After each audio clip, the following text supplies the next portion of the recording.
اللهم صل على محمد وآل محمد وعجل فرجهم. بسم اللہ الرحمن الرحیم. الحمد للہ رب العالمین والصلاة والسلام والتحیۃ والاکرام علی النبی محمد وعلی آلہ الطیبین الطاہرین واللعنۃ الدائمۃ الباقیۃ علی اعدائہم ومنکری فضائلہم الی قیام یوم الدین. اما بعد فقد قال اللہ تبارک و تعالی فی کتابہ المجید. بسم اللہ الرحمن الرحیم. واستعینوا بالصبر والصلاة وإنها لکبیرۃ الا علی الخاشعین.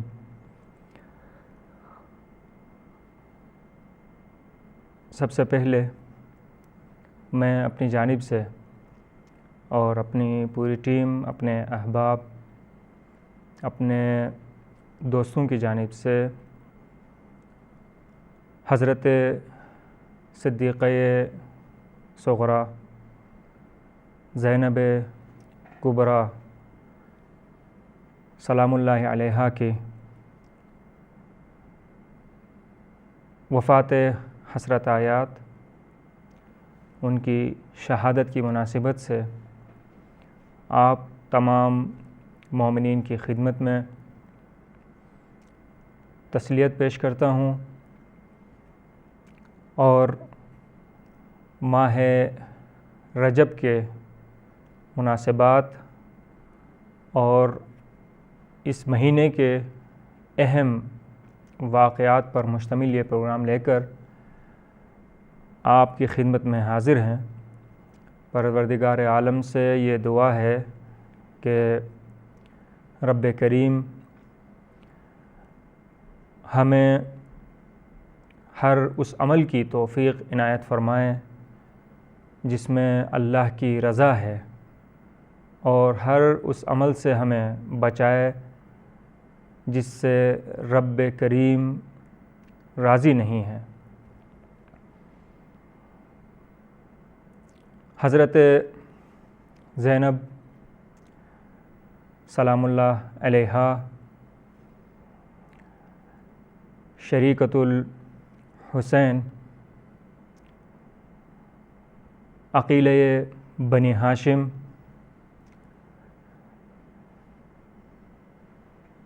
پنجتن پاک کا خلاصہ، پنجتن پاک کا چشم و چراغ، زینت ابو تراب. ان کی شخصیت اور ان کے مقام کے بارے میں کچھ بیان کرنا ایک عام انسان کے بس میں نہیں ہے، چونکہ امام وقت ان کے مقام اور منزلت کے بارے میں فرماتے ہیں کہ انتی عالمۃ غیر معلمہ و فہمۃ غیر مفہمہ، کہ شریکۃ الحسین عدیلۃ خامس اصحاب الکساء، ان کا مقام اور ان کی منزلت یہ ہے کہ امام زین العابدین علیہ الصلاۃ والسلام نے فرمایا کہ آپ ایسی عالمہ ہیں جس نے کسی مدرسے میں تعلیم حاصل نہیں کی، جسے کسی نے سکھایا نہیں، اور ایسی سمجھدار خاتون ہیں، سمجھدار ذات ہیں جن کو کسی نے سمجھایا نہیں. دوسرے الفاظ میں اگر یہ کہا جائے اس کی تشریح میں، انتی عالمۃ غیر معلمہ، ائمہ اطہار علیہم الصلاۃ والسلام کے بارے میں ہم یہ کہتے ہیں کہ علم لدنی کے مالک ہیں. علم لدنی یعنی کسی درسگاہ سے انہوں نے تعلیم حاصل نہیں کی اور منبع علم رب ذوالجلال ہیں اور خالق کون و مکان ہیں۔ رب ذوالجلال نے ہی انہیں علم سے نوازا اور منبع علم سے یہ فیضیاب ہوئے۔ امام سجاد علیہ السلام حضرت زینب سلام اللہ علیہا کے بارے میں بھی یہی فرما رہے ہیں کہ آپ ایسی عالمہ ہیں کہ جنہیں کسی نے تعلیم نہیں دی، ایسی سمجھدار با فہم و فراست ذات ہیں جنہیں کسی نے سمجھایا نہیں، کسی نے انہیں تفہیم کرایا نہیں۔ جس طرح سرکار رسالت مآب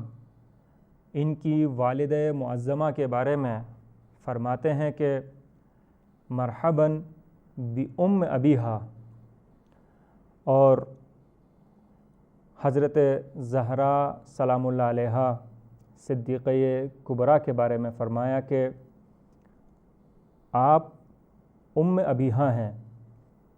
اور مولا علی علیہ السلام کے لیے حضرت زینب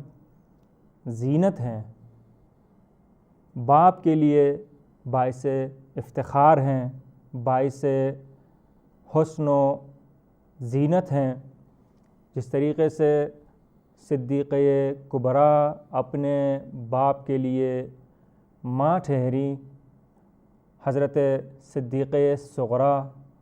زینب کبریٰ سلام اللہ علیہا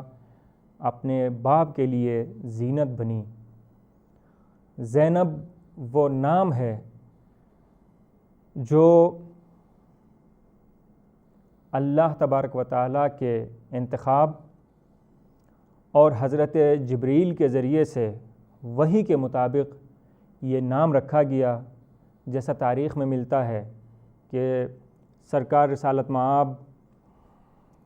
حضرت زینب کی ولادت کے ایام میں مدینہ میں تشریف نہیں رکھتے تھے، بلکہ سفر پر تھے، اور 5 ہجری کو جب حضرت زینب کی ولادت ہوئی اور سرکار مولا امام علی علیہ السلام کی خدمت میں حضرت فاطمہ زہرا سلام اللہ علیہا نے پیش کیا اور درخواست کی کہ ان کا نام رکھیں، مولا علی علیہ السلام نے فرمایا کہ یہ کیسے ہو سکتا ہے کہ میں اپنی دختر نیک اختر کے نام رکھنے میں سرکار رسالت مآب سے پہل کروں، اور چونکہ سرکار اس وقت مدینے میں موجود نہیں ہیں، انتظار کیا جائے گا سرکار کے آنے تک، وہ ان کے لیے کوئی نام منتخب کریں۔ 3 دن کے بعد جب حضور پاک تشریف لائے اور یہ درخواست اور اس نومولود طہارت کے مالک اس بچی کو ان کے گود میں دیا گیا اور درخواست یہ کی گئی کہ ان کا نام انتخاب کریں، سرکار رسالت مآب نے فرمایا کہ اگرچہ بیٹی میری ہی ہے، لیکن میں اللہ کے حکم کا انتظار کرتا ہوں کہ اللہ کی طرف سے کیا حکم صادر ہوتا ہے، اور اللہ تبارک و تعالیٰ کی طرف سے یہ نام انتخاب کیا گیا، اور حضرت جبرائیل کی توسط سے ان کا نام زینب لوح محفوظ میں درج تھا، جو ان کا نام رکھا گیا۔ اور سرکار رسالت مآب نے یہ نام رکھنے کے بعد ان کا بوسہ لیا اور پھر انہیں حضرت امام علی علیہ السلام کے سپرد کیا اور فرمایا کہ جو حاضر ہیں وہ جو غائب ہیں ان کو اس بات کی اطلاع دیں، یہ خبر کریں کہ لوگ ان کی عظمت اور ان کے جلال اور ان کے مقام کا خیال رکھیں، اس لیے کہ یہ ختیجہ کے مانند ہیں، ختیجہ کی مثال ہیں۔ روایات کے مطابق سرکار رسالت مآب اس نومولود طاہرہ اور پاکیزہ بی بی کو گود میں لینے کے بعد گریہ فرماتے ہیں اور جس طریقے سے مولا امام حسین علیہ السلام کے بارے میں تاریخ میں ہمیں ملتا ہے کہ امام حسین علیہ السلام کو گود میں لینے کے بعد سرکار رسالت مآب روئے ہیں اور دریافت کرنے کے بعد تفصیل سے واقعہ بیان کیا کربلا کے مصائب کا، اور یہی حضرت زینب سلام اللہ علیہا کے حوالے سے بھی بیان ہوا، ان کے اوپر جو مشکلات، ان کے اوپر جو مصائب، اور ان تمام مصائب کے سبب ان کا نام ام المصائب رہا۔ تقریباً 5-6 سال کے عرصے میں سرکار رسالت مآب اس دنیا فانی کو وداع کہہ کر رب العالمین کے حضور تشریف لے جاتے ہیں دار بقا کی طرف۔ اس کے بعد یہ مصیبت ابھی ختم نہیں ہوئی، حضرت فاطمہ زہرا سلام اللہ علیہا ان کی شہادت کا واقعہ، امام علی علیہ السلام کی شہادت اور ضربت کا واقعہ، امام حسن علیہ السلام کے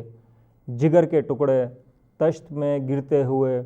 اس بی بی اور اس معظمہ نے مشاہدہ کیا، اور کربلا کے مصائب تمام مومنین جانتے ہیں، تمام کتابوں میں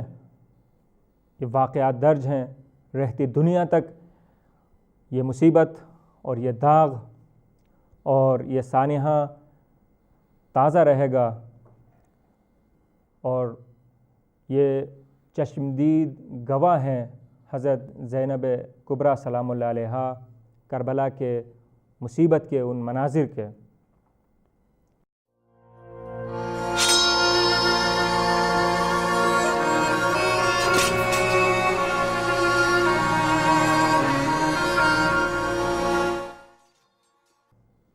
شباہت ہے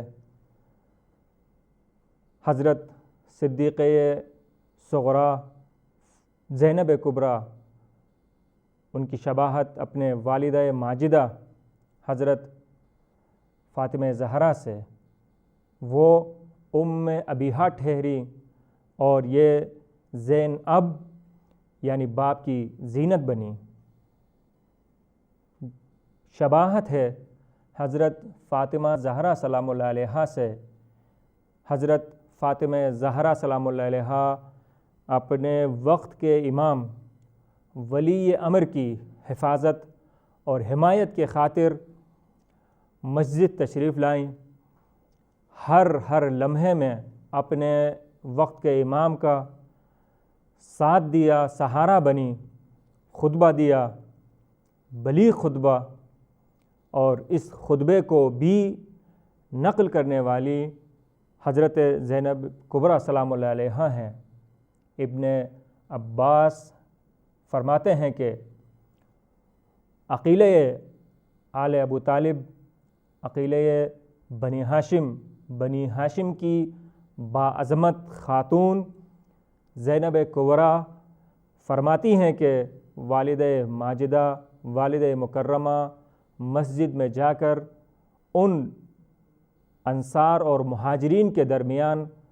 یہ خطبہ انہوں نے ارشاد فرمایا۔ سن کا آپ ملاحظہ رکھیے گا، 5-6 سال کی عمر کی یہ معظمہ خاتون ہیں، لیکن اس کمسنی کے باوجود وہ بلیغ اور وہ طویل خطبہ یہ معظمہ بی بی نقل فرماتی ہیں، اور ان کے ذریعے سے دیگر لوگوں تک بھی یہ خطبہ پہنچتا ہے۔ شباہت ہے والدہ ماجدہ سے کہ جس طریقے سے والدہ ماجدہ نے اپنے وقت کی امام کی حفاظت کے خاطر، ولایت کے دفاع کے خاطر لوگوں کے درمیان آ کر طویل بلیغ خطبہ دیا، حضرت زینب کبریٰ سلام اللہ علیہا نے بھی وقت کے امام کا سہارا بنی، ان کا ساتھ دیا گودال قتلگاہ میں بھی، اور اس کے بعد شام اور کوفہ کے ان راستوں، درباروں اور بازاروں میں بھی جس طریقے سے والدہ ماجدہ نے خطبہ دیا، اسی طریقہ اور اسی طرح حضرت زینب کبریٰ سلام اللہ علیہا نے بھی کوفہ اور شام کے درباروں میں خطبہ ارشاد فرمایا۔ حضرت زینب سلام اللہ علیہا خلاصہ ہیں پنجتن پاک کا۔ علماء کے مطابق زینب فاطمہ زہرا سے زے لے کر علی ولی خدا سے یہ لے کر حسنین کریمین سے نون لے کر اور نبی عربی سے بے لے کر زینب بنی۔ فاطمہ زہرا کا زے، علی مرتضیٰ کا یہ، حسنین کریمین سے نون اور نبی عربی سے بے لے کر خلاصہ پنجتن بن کر زینب بنی۔ نہ صرف ظاہری نام سے بلکہ اپنے اخلاق اور اپنے کردار اور اپنے وقار اور اپنے رفتار اور کردار اور گفتار میں بھی پنجتن پاک کی عکاسی اور ان کی شبیہ بنی۔ قد اور قامت میں حضرت ختیجہ کی مثال، جس طریقے سے حضور نے فرمایا کہ جو حاضر ہیں وہ غائبین کو اطلاع دیں، اس معظمہ اور اس نومولود بچی کا خیال رکھیں، اس لیے کہ یہ ختیجہ کی شبیہ ہیں۔ قد و قامت میں حضرت ختیجہ کی مثال ہے، فصاحت و بلاغت میں اپنے بابا علی شیر خدا کی عکاسی کرتی ہوئی حضرت زینب کبریٰ شام اور کوفہ کے درباروں میں نظر آتی ہیں۔ عفت اور عصمت میں اپنی والدہ ماجدہ حضرت فاطمہ زہرا کی مثال ہے۔ صبر اور حلم میں اپنے بھائی مولا امام حسن کی شبیہ ہیں۔ شجاعت اور شہامت میں مولا امام حسین علیہ السلام کی عکاسی فرماتی ہیں۔ قد و قامت میں حضرت ختیجہ کی مثال، اور سرکار رسالت مآب نے بھی وصیت یہ کی ہر دور کے مسلمانوں کو، جو شاہد ہے جو حاضر ہے وہ غائبین تک بھی اطلاع پہنچا دے کہ اس بی بی کا خیال رکھیں، اس لیے کہ یہ ختیجہ کی مثال ہے۔ جس طریقے سے حضرت ختیجہ نے دین کی ترویج اور دین کی بقا اور دین کی گسترش، دین کی تبلیغ کی خاطر اپنا سب کچھ قربان کر دیا،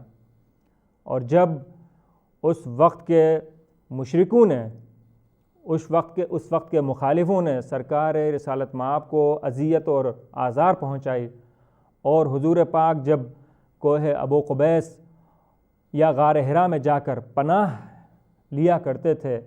حضرت ختیجہ اور مولا علی علیہ السلام ان کے ساتھ سرکار رسالت مآب کو تلاش کرتی، ڈھونڈتی ہوئی نکلتی تھیں۔ اور مولا امام حسین علیہ السلام نے جب دین کے اوپر اپنے خون کا نذرانہ پیش کیا، اپنے گھر بار کو پیش کیا، تو بالکل حضرت ختیجہ کی طرح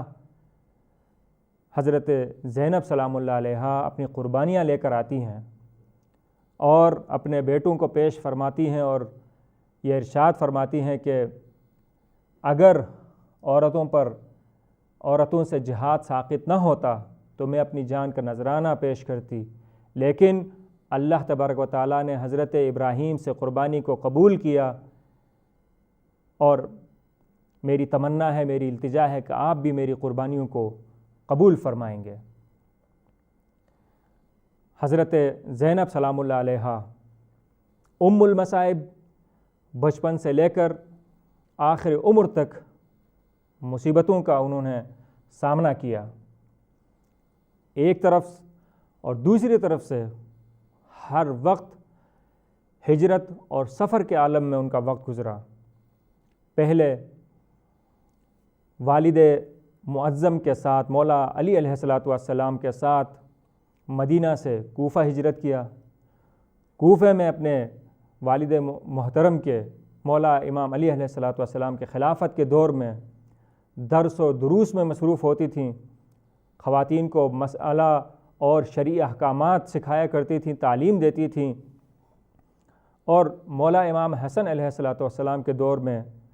دوبارہ کوفہ سے مدینہ انہوں نے سفر کیا، ہجرت کی، اور پھر اس کے بعد جب امام حسین علیہ السلام نے اسی رجب کے مہینے میں مدینہ سے کربلا کا رخ اختیار کیا تو یہی معظمہ خاتون امام حسین علیہ السلام کے ساتھ کربلا کے سفر پر عازم ہیں۔ اور پھر اس کے بعد کربلا سے کوفے کا سفر، کوفے سے شام کا سفر، شام سے دوبارہ کربلا کا سفر، اور کربلا سے مدینے کا سفر، اور مدینے میں رہتے ہوئے اپنے بھائی کی ان مصیبتوں کو اور کربلا کے اس منظر کو، کربلا کے اس درد اور اس سانحے کو بھولا نہیں سکی، ناقابل فراموش سانحہ تھا۔ اس لیے بعض مورخین کے مطابق دوبارہ مدینے سے شام ہجرت کرتی ہیں، شام کا سفر اختیار کرتی ہیں، جبکہ بعض مورخین کے مطابق اس سانحے کو، اس غم انگیز اور پرمصیبت حادثے کو برداشت نہیں کر پائیں، اور تقریباً 18 مہینے حضرت زینب سلام اللہ علیہا مدینہ میں انہوں نے زندگی بسر کی، اور اس درد اور مصیبت اور اس منظر کو دہراتے ہوئے، اس غم کو دہراتے ہوئے مدینہ میں وفات پا گئیں، اور جنت البقیع میں انہیں تدفین اور ان کو سپرد خاک کیا گیا۔ لیکن ایک اور روایت کے مطابق، جو مشہور روایت ہے، کہ مدینہ میں کچھ ایسے حالات پیدا ہوئے کہ مدینہ رہنے کے قابل نہیں تھا، اس لیے دوبارہ سے اپنے شوہر کے ساتھ شام ہجرت کی، اور شام میں جہاں معروف ان کا روضہ ہے، ان کی زیارت گاہ ہے، وہاں پر شہید ہوئیں اس معظمہ اور اس مخدرہ پر، کہ جس طریقے سے انہوں نے اپنے والد ماجدہ اور اپنی نانی کی سیرت پر عمل کرتے ہوئے دین کی تبلیغ، وقت کے امام کے حمایت اور اطاعت میں اپنی عمر اور اپنی زندگی بسر کی، جس طریقے سے حضرت ختیجہ سرکار رسالت مآب کے گرد پروانہ بن کر ان کی خدمت اور ان کی حفاظت میں مصروف رہیں،